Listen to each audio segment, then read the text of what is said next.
So hey everybody, this is Stephanie from Hope and Love Radio. Today I'm interviewing John Cannon from New Jersey. And so John, tell us a little bit about yourself and your music. Oh, wow. That's a big question. I've been doing music since I was 7 years old, back in 1974. I started playing piano when I was 7, 8, 9. Didn't really like piano that much. Went on to violin at age 9, 10, and acoustic guitar, electric guitar at age 10. The most influential thing that happened to me is my aunt and uncle took me and my brother to two major concerts when I was 10 years old. The first concert I saw was ELO, Electric Light Orchestra, with all the laser beams and all the sound and everything. It was amazing. I was 10 years old. And then the second concert I saw was Queen Bohemian Rhapsody Tour, which was mind blowing. So I was playing my electric guitar at that time in fifth grade, 1977. And I'm banging at my G chord, my C chord, my D chord, my A chord, and just making a lot of noise with my electric guitar. And they actually let me play in the orchestra because I played violin for a little bit in the orchestra. Didn't like it that much. I actually had the sheet music fall down so I didn't have to play because I didn't play very well on the violin. But they let me play my electric guitar along with the orchestra when I was in fifth grade. And I fell in love with the guitar. And I wrote my first song when I was 10 years old with my neighbor, Chris Rouse. He played saxophone. They tried to have me play saxophone. I said it hurt my lungs. I didn't like I didn't like the saxophone. I didn't like it much. And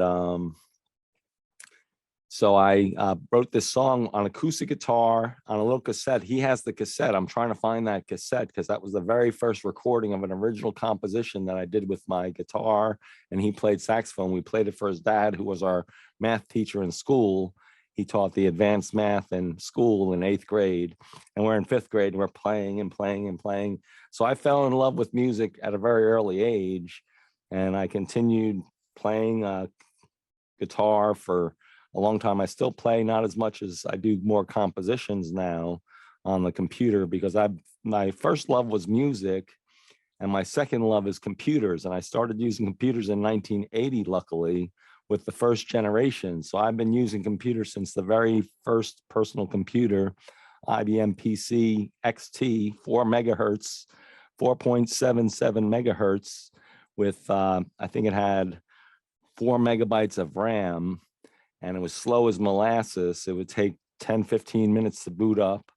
It was all on floppy disk drives. You had those big floppy disk drives, 5.25 inch. And so I fell in love with computers. I started building computers in the 1980s, selling them for profit. I built my own computers. I still build my own computers.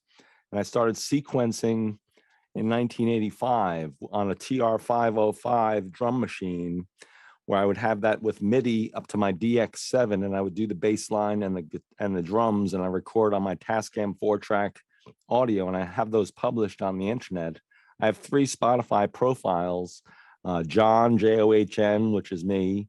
I have Jai Beam, which is my artist name that I started in 2018, 2019, and then I have Canon, which is where my stuff from 2012 or so is there.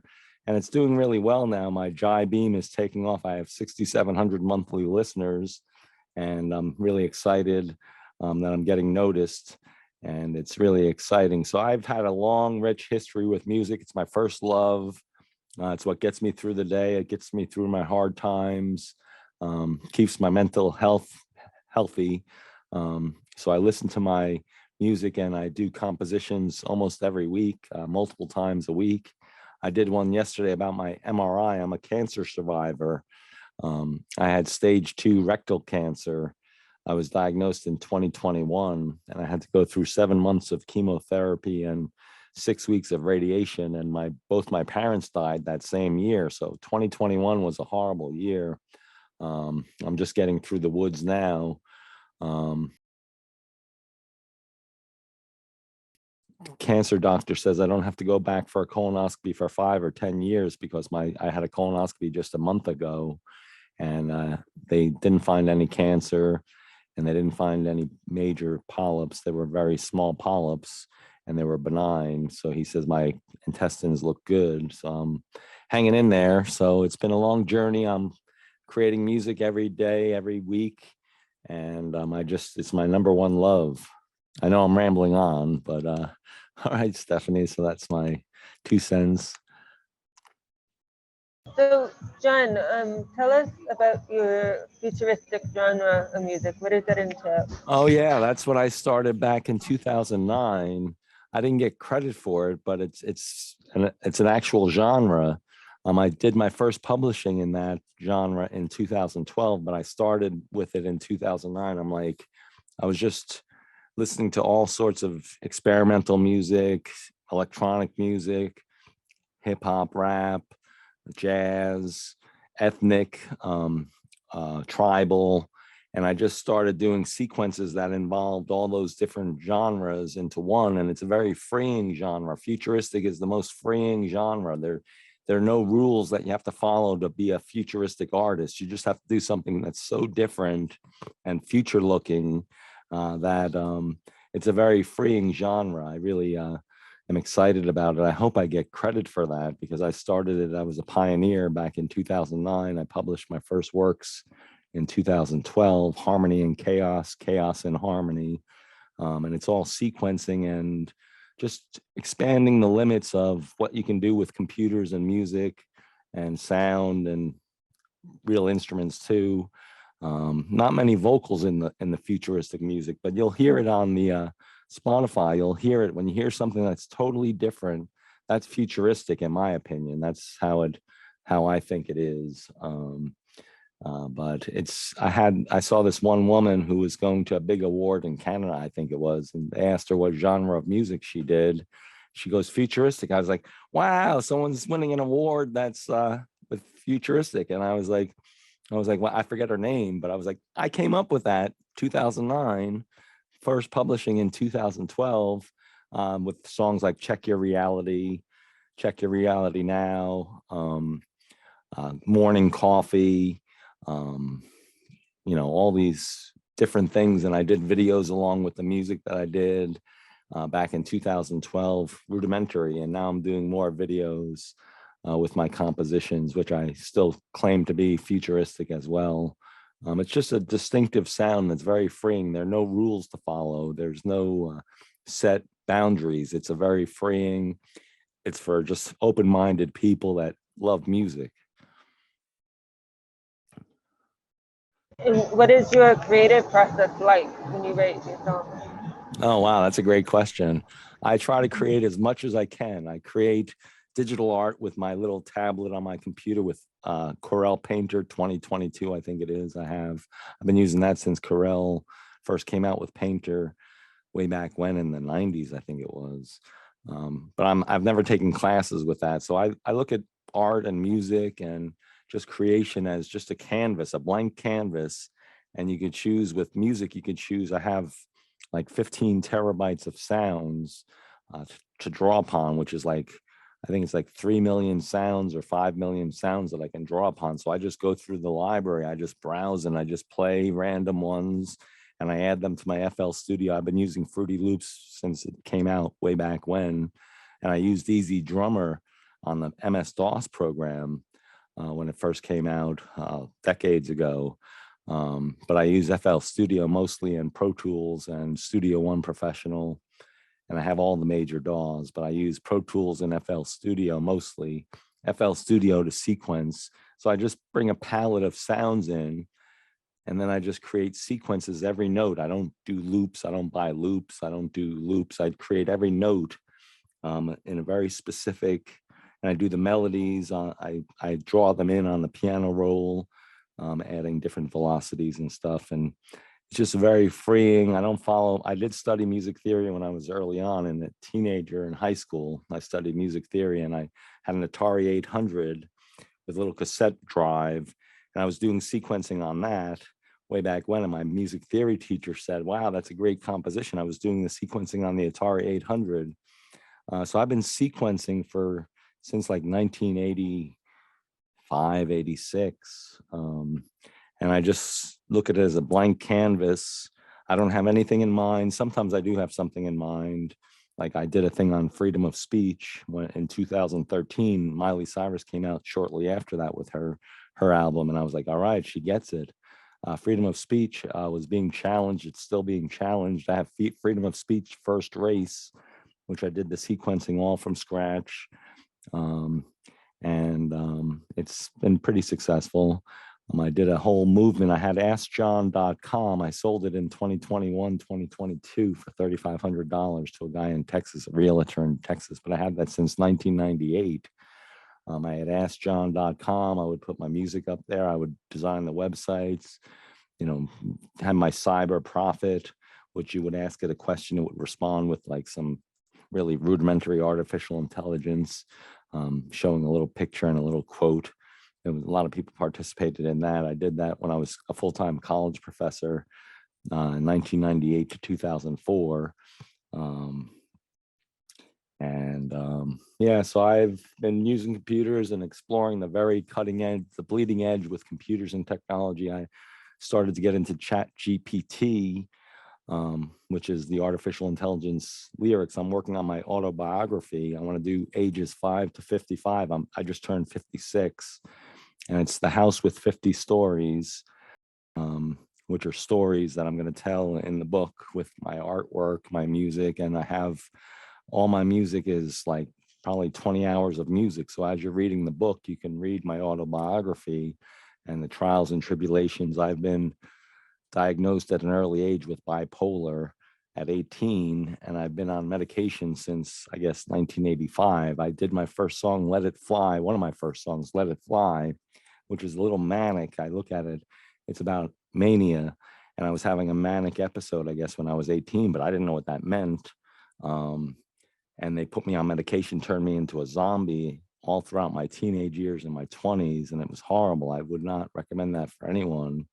But I've struggled with mental illness for decades, and I'm finally conquering it after decades of struggling with it. And it's not easy, but I've gotten a great support team, and I'm doing pretty well.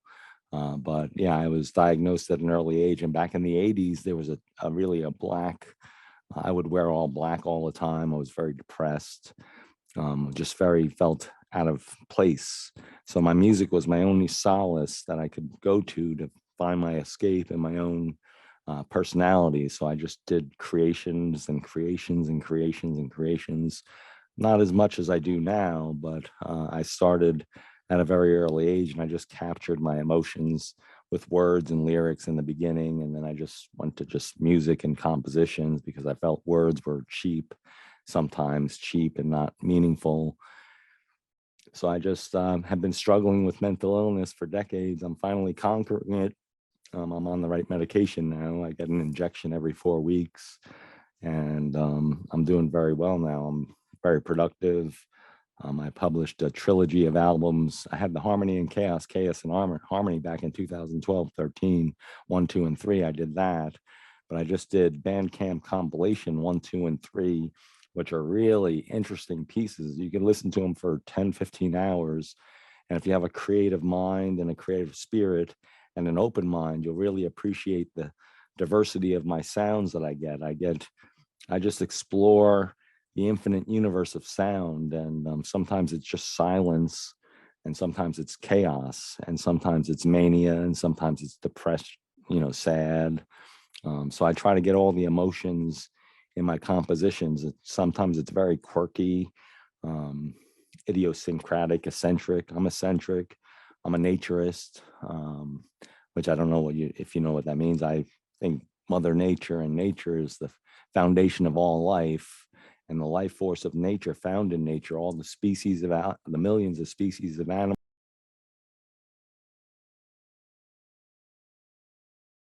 Them. I just was watching National Geographic last night about chimpanzees, and they talked about watch it for a few hours.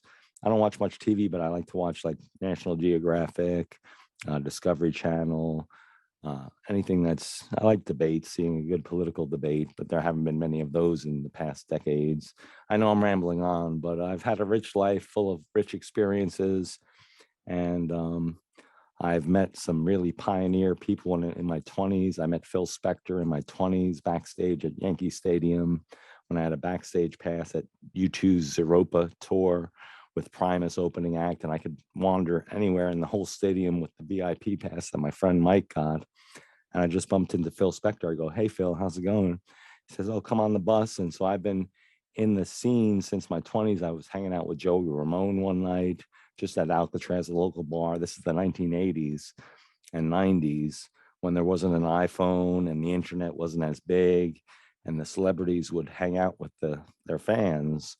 And we were hanging out as friends, not just as, I wasn't like, "Wow, you're the best." I was like, "Hey, we're doing this together and we're hanging out and just talking." It was really great. Thank you, John. So you mentioned that mental health has been a challenge for you. What other challenges have you faced as a musician or as a Well, songwriter? yeah, it's hard to get noticed. It's hard to get noticed, to break through. I've been doing music for the love of music since I was, I guess, 13 is when I first did my, well, 10 is when I did my very first recording, but I started recording original songs with my friends, Chris and Dave, when I was 13. And we just did it for the love of music. But today it's so easy to publish and to create music. It's much easier today. Well, it's not easier, it's harder in a sense because the craft of music is dying. So to make something that's timeless, you have to really develop it over, because right now it's being flooded with all this stuff that sounds very similar. There are some very creative, highly creative people out there which break through, but it's hard to get noticed and break through in the industry. But you can't look at that as a measure of success. I look at my streams. I have maybe 30,000 streams on my one song, The Time Changes Now. I think that's amazing for me, but there are artists that have 1 billion streams. And I'm like, well, that's, so it's, it's, all relative. But I feel I'm successful, and success is in your own mind. It's not, you don't use it as a measure. I'm never going to be on TV or in a major rock concert, but I do music maybe 100 years, 200 years. It's all copyrighted and everything. It's all in the Library of Congress. And maybe one year, a few centuries down the road, they'll say, "Who's this John Cannon? Look at what he did his whole lifetime." And he just did it, and he did it for the love of it. And maybe they'll find it very interesting. And who knows, maybe I just like people with open minds. And I just hope my art opens people's minds to explore other things, because a lot of people get into ruts. I've been in many ruts in my life, and you do the same thing over and over. But when you're in that rut, you have to challenge yourself to do something extremely different and uncomfortable. So you get out of that rut and that way of that pattern of thinking where you're maybe self-defeating or beating yourself up. You have to just do something, get naked and run around your house naked, not in front of people, but just be free, just explore yourself, and just be, very open. And it's very important to be in touch. This is what I've been saying for decades: the most important person you can ever know is yourself. Don't look at other people, look at yourself. I'm fully self-actualized, but that took years of cognitive dissonance, mental health issues. I was suicidal. I had suicidal attempts. Um, so I've been down in the bottom of the barrel, but I always picked myself up. And the only thing that picked me up was my music and my art. And that's the only thing that helps me through things. It's my one remaining thing that's been with me for decades. And without it, I would be a lost cause. I'd be a lost case. I'd be a basket case. So I look at it as a way to stay healthy and vibrant and curious. I like to be curious. I still find things very interesting. I'm 56. I see a lot of people my age that are just like, "Oh, it's all the same. It's all boring." No, life is full of interesting things. It's not as interesting as when you're a teenager, but you can still find things that are interesting. Agree with you. What do you wish you had known when you were first starting out? You can't be perfect. You can't be perfect, and try to just do it. And the imperfections are maybe what you'll like the most. I was looking for perfection as a teenager and early 20 something. I'd be like, "Oh, it's not perfect. It's not perfect." nothing's perfect, but I would get hung up on that and I wouldn't finish it. I would say, it's not ready, it's not done, it's not done. And I held back. I was in a shell. I didn't break out of my shell until my 30s. Um, but I was very self-conscious. I was very self-critical. I was very putting myself down, and other people saying your stuff's great. And I'm like, no, it's not that good. It's okay. It's nothing great. So I was beating myself up. So take your art and just put it out there. You're going to have haters. You're going to have people that think it sucks. Who cares? As long as you love it and you do it for your own health. And what other people think of it is not as important as what it does for you as a person, as an artist. Thank you. And what has been your biggest accomplishment so far? With music, I have this radio interview. I've had other radio interviews. My music's been played on 2,200 independent radio stations like yours around the world. You name a country, my time to change is now. I hope that song transforms people's that are in ruts. If you're in a rut, the time to change is now. Don't wait until tomorrow. Don't think about yesterday. Now is the most important time. And I'm hoping that song and the message, if you're depressed and just gloomy, I was wearing all black. I was gloomy. I was a goth. I loved The Cure. The Cure was all these musical influences throughout my life. They evolved. I was into heavy metal when I was a young 13 something, banging on my electric guitar, making monstrous sounds. Then I was into rock and The Cure, David Bowie, but my tastes and my life change. A lot of people stay the same, and then you just get into a very bad way. You don't appreciate the beauty of life and what's out there. There's so much out there. Oh, meeting's going to end in 10 minutes. The meeting's going to end in 10 minutes. I don't hear you. Okay, I heard you. It'll be fine. So, John, what do you feel has helped you become successful? Well, success is a measure of your own, you know, other people say, oh, you're not successful, you're not a big star. I don't care. What helped me is I just believed in myself. I said, no one else is going to, and I had my mother who was my #1 fan. She passed away, and I think about her, and I have some close friends that are my biggest fans. And you just have to keep at it and just lift yourself up and don't get down, don't get self-critical, don't be putting yourself down. Negative thoughts breed negative actions. So if you're positive, I've become much more positive as I've gotten older, much more happy as I've gotten older. I used to be a very old soul in my teens and 20s, wearing all dark clothes and brooding and thinking about what's life. It's so, there's got to be more than this. And it just, but you have to, it's up to you to explore it. So I think success is only in your own mind. Everyone's successful. I don't think there's no success. Success is just creating. Creating is success. Once you have something created, it's a success. It could be a flop, or it could be something that no one likes or listens to, but you've done it, and that's success. What is coming up for you in the near future? Well, I'm working on my autobiography. I've been working on that for the past 3 or 4 months in between doing the music. So that's a big challenge. I want to get that out in the next year or two, with my art, digital art, my music, my life story, with my issues with mental health and my marriage, which is not a great marriage. I've been with my wife for 25 years.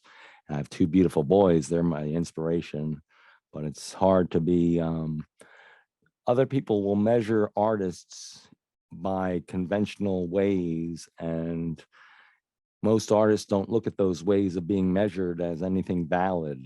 I don't make a lot of money. I don't do it for money. It's not about money. It's about the love and the passion you have within yourself to keep that little nook inside yourself that is precious. It's you. That's your little piece of you that you don't let anyone get to, and you just keep at it, and no matter what. So I'm not successful in monetarily, even though I grew up with a twig in my mouth, and now I have a stainless steel spoon, which I bought and I paid for, and I paid for the house, and we don't have a mortgage, and so I'm doing well. I live in a big house, and I'm doing quite well compared to being on government cheese when I was a 7, 8-year-old, and being on welfare with a single mother who worked 3 jobs, was never around. I was a latchkey kid. So I've come a long way, and I don't take anything for granted. So yeah, it's life's tough. It's tough for everyone. Life's not easy. It's never meant to be easy. And if you think it's easy, then you're fooling yourself. Life is the toughest thing that anyone can get through. And as you get older, in your 80s and 90s, if we make it that long, if we're lucky to make it that long, it gets even worse. I have a friend who's 90 years old. I see him every week in person, and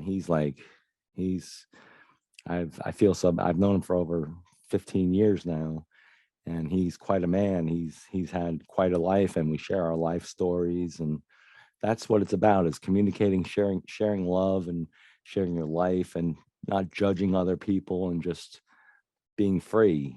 Being free is the best thing you could ever want.